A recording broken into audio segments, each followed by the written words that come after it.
అందరికీ నమస్కారం, శుభోదయం. Welcome to profit master. ఇవాళ 3 ఫిబ్రవరి మండే. ఇంటర్నేషనల్ మార్కెట్స్లో పర్ఫార్మెన్స్, అలాగే మన మార్కెట్స్ మీద ఇంపాక్ట్ ఒకసారి చూద్దాం. So the mother of all న్యూస్గా చెప్పుకున్న బడ్జెట్ ముగిసింది. బడ్జెట్లో ప్రతిసారి బడ్జెట్ ముందు హై ఎక్స్పెక్టేషన్స్ ఉంటాయి. అన్ని రంగాలకి వరాల జల్లులు కురిపించాలి, ప్రతి రంగానికి లక్షల కోట్ల రూపాయలు కేటాయించాలి, మన జేబుల్లో డబ్బులు నిండాలని చెప్పి.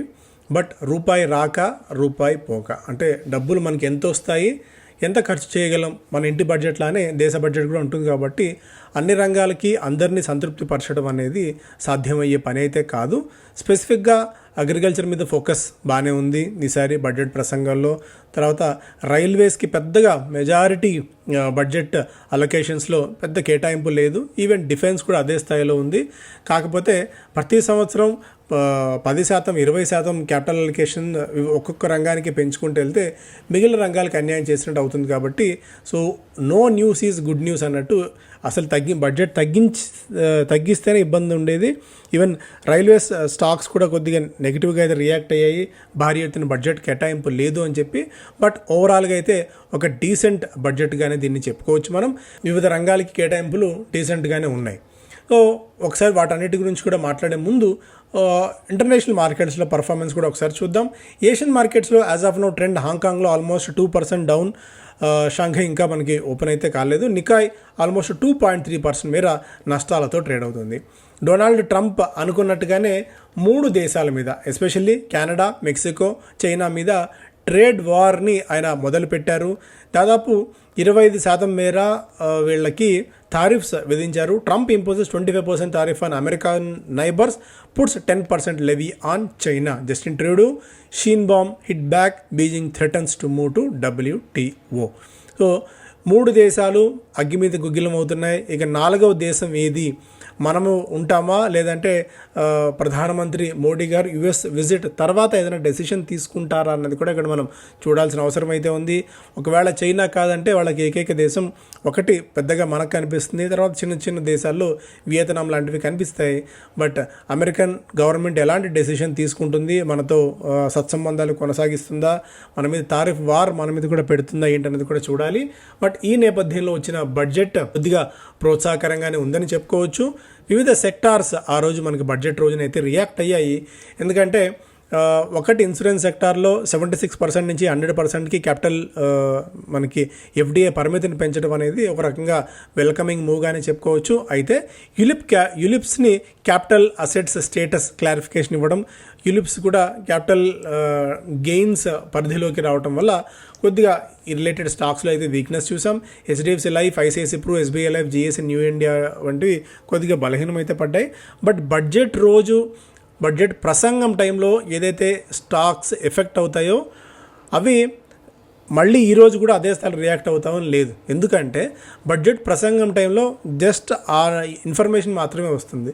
బడ్జెట్ కాపీ బయటకు వచ్చిన తర్వాత దాని మీద మినిస్ట్రీస్ క్లారిఫికేషన్ ఇచ్చిన తర్వాత మాత్రమే మనకు రియల్ పిక్చర్ కనిపిస్తుంది.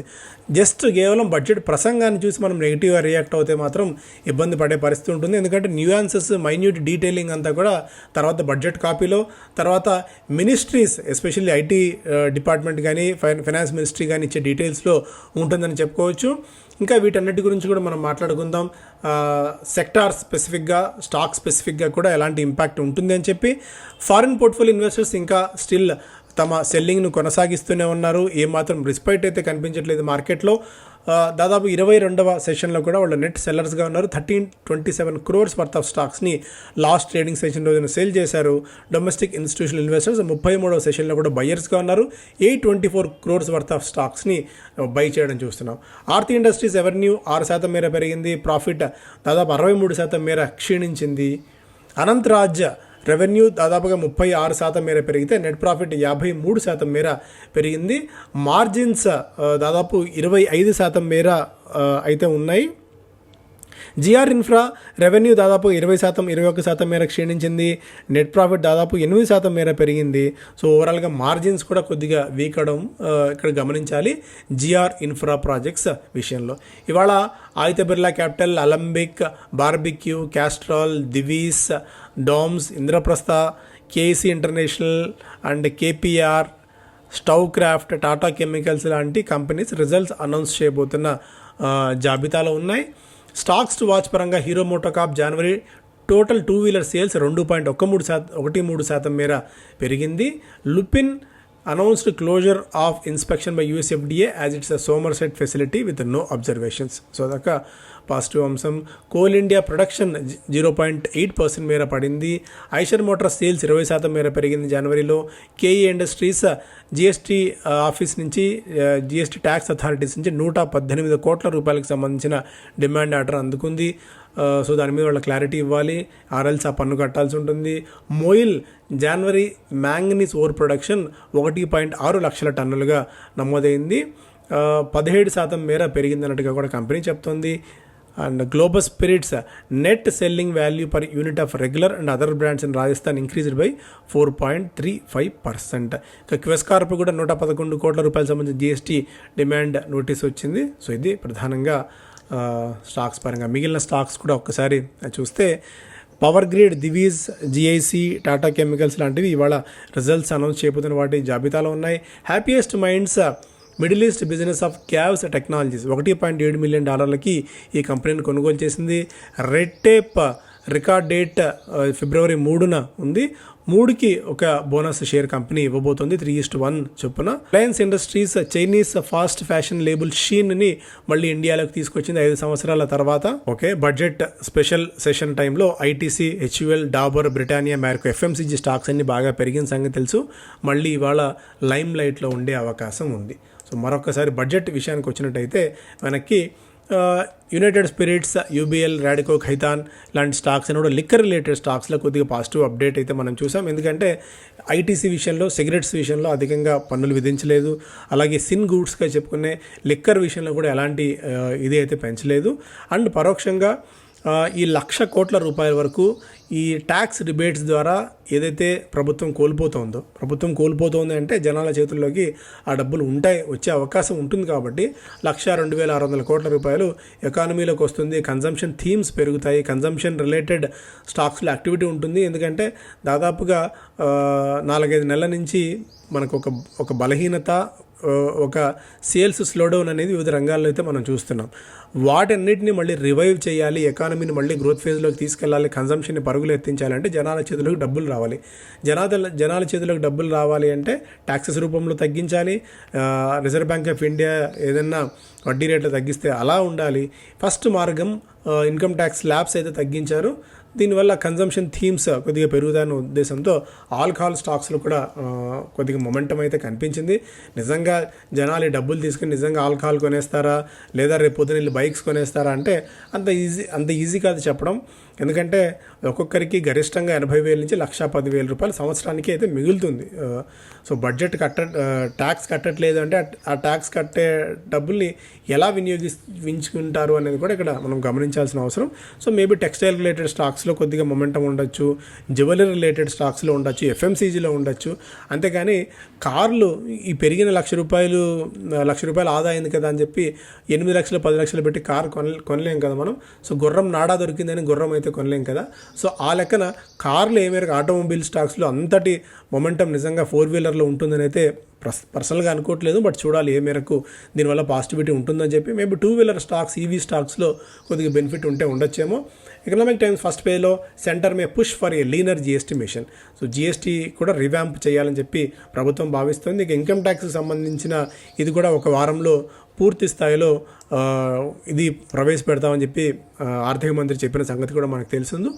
NPS the cut above pension system offers savings over 12 lakh salary and can nullify tax for up to 13.7 lakhs. So 12 లక్షలు కాకుండా మనకి ఎన్పిఎస్లో ఇన్వెస్ట్ చేసుకోవడం వల్ల మరింతగా బెనిఫిట్ కూడా పొందే అవకాశం ఉంది అన్నట్టుగా కూడా ఎన్పిఎస్ మరింత బెనిఫిట్ తీసుకొస్తుంది. ఎన్పిఎస్లో ఇన్వెస్ట్ చేయడం అనేది కూడా ఇక్కడ దీన్ని బట్టి చూసి మనం చూడొచ్చు. అండ్ ఫస్ట్ పేజ్లో under new captain RBI finally unleash it's cut short. So 0.5% మీరు వడ్డీ రేట్ల తగ్గింపు దాదాపుగా లైన్ క్లియర్ అయిందని చెప్పుకోవచ్చు. మెజారిటీ అందరూ అదే భావిస్తున్నారు. ఒకవేళ reserve bank of India credit పాలసీలో ఎలాంటి న్యూస్ లేకుండా వడ్డీ రేట్ల తగ్గింపు మీద ప్రకటన చేయకపోతే మాత్రం కొద్దిగా మేబీ నెగిటివ్గా రియాక్ట్ అయ్యే ఛాన్సెస్ అయితే ఉన్నాయి. ఎందుకంటే ఏదో విధంగా గ్రోత్ని పట్టాలు ఎక్కించాలి అంటే మాత్రం చాలా తీవ్రమైన పరిస్థితి. ఓలా ఎలక్ట్రిక్ మార్కెట్ షేర్ 25.8% మళ్ళీ కొద్దిగా పెరిగింది. And Kavach shield for entire railways in 6 years. రాబోయే 6 ఏళ్ల కాలంలో కవచ్ నెట్వర్క్ అనేది అన్ని రైళ్లకు తీసుకొస్తామని చెప్పి చెప్తున్నారు. ఇండిజినస్గా తయారు చేసే ఒక రైలు 280 కిలోమీటర్ల గరిష్ట వేగాన్ని అందుకోగల సామర్థ్యాన్ని అందుకుంటుందని చెప్పి చెప్తున్నారు. దీనికి తోడు రైల్వేస్కి మనం గతంలో కూడా ఒకసారి శేషు గారితో మనం ఇంటర్వ్యూ చేసినప్పుడు కూడా మాట్లాడుకున్నాం. రైల్వేకి అనూహ్యమైన గ్రోత్ పొటెన్షియల్ ఉంది. స్పెసిఫిక్ స్టాక్స్ని మనం రాడార్లో పెట్టుకోవాలి. బట్ పిఎస్యూ స్టాక్స్లో ఎస్పెషల్లీ బాగా పెరిగి ఉన్నాయి కాబట్టి వాటిలో నిజంగా అద్భుతాలు జరుగుతాయితే అనుకోవట్లేదు. బట్ రైల్వేస్ని మాత్రం మనం రాడార్లో పెట్టుకోవాలి. BEML లాంటివి మేబీ ఈ బుల్లెట్ ట్రైన్స్ విషయంలో మేజర్ ఫోకస్ వాటి మీద ఉండే ఛాన్సెస్ అవుతున్నాయి. వాటిని కొద్దిగా రాడార్లో అయితే పెట్టుకోండి. అండ్ ప్రెస్టేజ్ ఎస్టేట్ సేల్స్ 38% మేర తగ్గింది ఏప్రిల్ డిసెంబర్లో. ఇది కొద్దిగా నెగిటివ్గా చెప్పుకోవచ్చు. JSW ఇన్ఫ్రా ప్రమోటర్లు దాదాపుగా వాటాను విక్రయించి 39,000 కోట్ల రూపాయల వరకు సమీకరించాలని చెప్పి చూస్తున్నారు. JSW ఇన్ఫ్రా సంబంధించిన అప్డేట్ ఇది. And DFI's bailout Dalal sheet as FPS rust words exit. ఇక్కడ LTCG గెయిన్స్ 10 నుంచి 12.5% పెంచాలని చెప్పి ప్రభుత్వం భావించిన తరుణంలో మేబీ కొద్దిగా ఫారిన్ పోర్ట్ఫోలియో ఇన్వెస్టర్స్ లాభాల స్వీకరణ చేసుకుని బయటికి వెళ్ళొచ్చు అన్న ఒక ఇది కూడా ఉంది. Consumption set to take centre stage and Dalal street ఇంతకుముందు మాట్లాడుకున్నట్టు కన్సంప్షన్ లెడ్ థీమ్స్ ఒకటే మార్కెట్స్ని మరింతగా ముందుకు తీసుకెళ్లే అవకాశం అయితే ఉంది. అది టెంపరీ ఎఫెక్ట్ అయితే ఉంటుంది ఖచ్చితంగా. Science of bottom formation hint at Nifty breakout. So Nifty ఒక బ్రేక్అవుట్ లాంటి సినారియో, మొమెంటం అయితే ప్రస్తుతం పాజిటివ్గా అయితే ఉంది. ఈ బడ్జెట్ తర్వాత సో బాటమ్ ఫార్మేషన్ అయిపోయింది. దీనికి తోడు మనకి ఫారిన్ పోర్ట్ఫోలియో ఇన్వెస్టర్స్ కూడా షార్ట్స్ని దాదాపుగా కవర్ చేసేసుకుంటూ ఉన్నారు. ఇవన్నీ కూడా ఒక మొమెంటం పాజిటివ్కి వెళ్లేందుకు ఒక స్కోప్ అయితే కనిపిస్తుంది. Any dip should be used as buying opportunity in stocks అని ICICI చెప్తోంది. BFSI, auto and consumption, hospitality ఇవి పాజిటివ్గా ఉండే ఛాన్సెస్ ఉన్నాయి లాంగ్ టర్మ్లో అనేది వీళ్ళ ఆలోచన.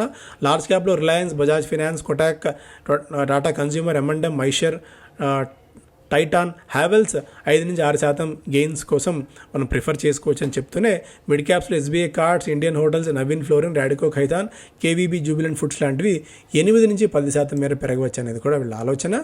అండ్ మేబీ జూబిలెంట్ ఫుడ్స్ కానీ టైటాన్ కానీ ఇవి కొద్దిగా బెనిఫిట్ తీసుకోవచ్చు.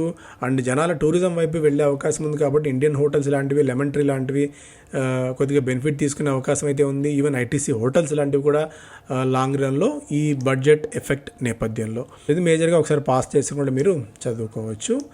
Wear to invest your money. ఇంతకుముందు మాట్లాడుకున్నట్టు బడ్జెట్ విషయంలో బడ్జెట్ ప్రసంగం అయిపోయింది, బడ్జెట్ న్యూస్ కూడా వచ్చేసింది కాబట్టి ఆటో సెక్టార్లో Maruti, hero moto, M&M, Samvardhana Motherson international, అలాగే మనకి హ్యాపీ ఫోర్జింగ్స్. క్యాపిటల్ గూడ్స్లోనేమో L&T, ABB, భారత్ ఎలక్ట్రానిక్స్, సిమెంట్లోనేమో అల్ట్రాటెక్, JK సిమెంట్స్, కన్స్యూమర్ స్పేస్లోనేమో ట్రెండ్, HUL, టైటాన్, page industries, metro brands, financial స్పేస్లోనేమో Shriram finance, PNB, housing, PFC and REC. Metals విషయాలనేమో JSW steel, coal India long term కోసం invest చేసుకోవచ్చు అని చెప్పి మోతీలాల్ ఓస్వాల్ చెప్తోంది. అలాగే budget shines a light on roof top solar scheme. So roof top solar scheme కింద దాదాపు 20,000 కోట్ల రూపాయలు ఈసారి అలొకేట్ చేయడం కూడా కొద్దిగా ఈ రంగంలో ఉన్న బిజినెస్కి ఊతమిచ్చే అంశం కూడా చెప్పుకోవచ్చు. ఒక బిజినెస్ స్టాండర్డ్ ఫస్ట్ పేజీలో made sure we're ready for make in India for the world. అది నిర్మలా సీతారామన్ గారి ప్రసంగానికి సంబంధించిన ఇంటర్వ్యూకి సంబంధించిన update. FPS back pedals and shorts as markets gain ground. ఇంతకుముందు మాట్లాడుకున్నట్టు ఫారిన్ పోర్ట్ఫోలియో ఇన్వెస్టర్స్ మెద్దిగా షార్ట్స్ని కవర్ చేసుకుంటున్నారు. జనవరిలో IPO pipeline dry out అయిపోయింది. డిసెంబర్లో దాదాపు 25,000 కోట్ల రూపాయల వరకు సమీకరిస్తే జనవరిలో దాని నెంబర్ 4,800 కోట్ల రూపాయలకి మాత్రమే పరిమితమైంది. వర్ల్పూల్లో వాటా విక్రయం అనుకున్న దానికంటే తక్కువ వాల్యుయేషన్కి విక్రయించడం అనేది సో మరింతగా వర్ల్పూల్ స్టాక్ని కిందికి తీసుకొచ్చే అవకాశం ఉంది అనేది స్టోరీ సారాంశం. ఓకే, ఇంతకుముందు మాట్లాడుకున్న LTCGకి సంబంధించిన అప్డేట్ ఇది. SRF స్టాక్ అయితే దాదాపు 27% మేర పెరిగింది గత 4 రోజుల కాలంలో. HDFC సెక్యూరిటీస్ దీనికి యాడ్ రేటింగ్ ఇస్తుంది, మరింత పొటెన్షియల్ ఇందులో ఉంది అని చెప్పి. ట్యాక్స్ రిలీఫ్, లోయర్ డ్యూటీ మీ ఎయిడ్ ఆటో సేల్స్, అదే ఇంతకుముందు మాట్లాడుకున్న అంశం. సో ఇవి ప్రధానమైన వార్తలు. Thank you so much.